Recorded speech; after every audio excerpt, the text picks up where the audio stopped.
कभी भी एक सेवानिवृत्त विशेष बल सैनिक से उलझने की गलती मत करो जो अब मधुमक्खी पालक है। जेसन एक विचित्र मधुमक्खी पालक है। वह बाहरी इलाके में एक गोदाम किराए पर लेता है। उसकी एकमात्र पड़ोसी जमींदार है, एक वृद्ध महिला। उसे अपने गोदाम के बाहर की चीजों की चिंता नहीं है। उसके लिए सिर्फ उसकी मधुमक्खियां ही मायने रखती हैं।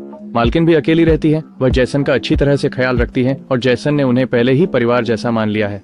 एक दिन जब मकान मालकिन काम कर रही होती है तो उनके कंप्यूटर पर एक चेतावनी आती है। वह स्क्रीन पर दिखाए गए नंबर पर कॉल करती है और एक व्यक्ति से बात होती है जिसका नाम निक है। निक झूठ बोलता है और कहता है कि उनके खाते में सुरक्षा समस्या है जिसे अपग्रेड की जरूरत है। दयालु बुजुर्ग महिला बिना सोचे समझे मान लेती है। निक के निर्देशों का पालन करते हुए वह सॉफ्टवेयर डाउनलोड और इंस्टॉल करती है, लेकिन बैंक पासवर्ड डालने के बाद स्क्रीन अचानक काली हो जाती है। जब स्क्रीन फिर से जल उठती है तो उसकी सेवानिवृत्ति के लिए बचाई गई 2 मिलियन गायब हो चुकी थी। ठग खुशी मनाते हैं और बड़ी डील होने का जश्न मनाते हैं, लेकिन स्क्रीन के सामने बैठी बूढ़ी महिला की आंखों में आंसू हैं। उसे समझ नहीं आ रहा कि अपने जीवन के बाकी हिस्से में क्या करना है। जेसन मकान मालकिन की दुखद स्थिति से अनजान साझा करने के लिए अपने घर का बना शहद का जार लाता है। वह बहुत देर तक दरवाजा खटखटाता है लेकिन कोई जवाब नहीं देता। जेसन मानता है कि मकान मालकिन शायद बाहर गई हैं, लेकिन अंदर धुआं अलार्म बजता रहता है। कुछ गलत होने का एहसास होते ही जेसन अंदर भागता है। वह अलार्म बंद करता है और रसोई से एक चाकू उठाता है।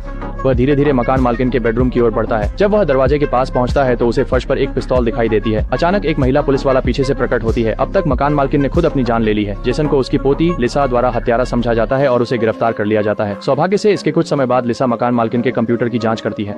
वह पाती है कि उसके खाते का सारा पैसा गायब हो चुका है। इससे उसे अपनी दादी की आत्महत्या की सच्चाई पर शक होने लगता है। जल्द ही जेसन को वापस लाया जाता है। उसके हाथों पर गन पाउडर के अंश का कोई निशान नहीं है और बंदूक के हैंडल पर मिले उंगलियों के निशान उसकी निर्दोषता साबित करते हैं। अगले दिन लिसा शांत हो चुकी जेसन से माफी मांगने के लिए गोदाम में आती है। बातचीत के दौरान जेसन को पता चलता है कि मकान मालकिन के खाते को साफ कर दिया गया था। जाहिर है कि उन्हें ठग लिया गया था।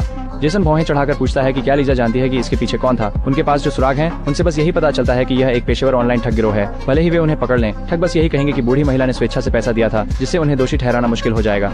ये सुनकर जेसन चुपचाप उठता है और मेज से शहद का जार लेता है। बाहर वह एक उपग्रह फोन मधुमक्खी के छत्ते में से निकालता है। ऑपरेटर जैसे ही जेसन की आवाज सुनता है वे तुरंत गंभीर हो जाते हैं। फिर जेसन उन्हें बताता है कि वह क्यों कॉल कर रहा है। केवल एक दोपहर के काम से ऑपरेटर ठग के एक शाखा का स्थान खोज लेता है। फिर जेसन 2 ड्रम पेट्रोल लेकर इमारत के प्रवेश द्वार तक चला जाता है।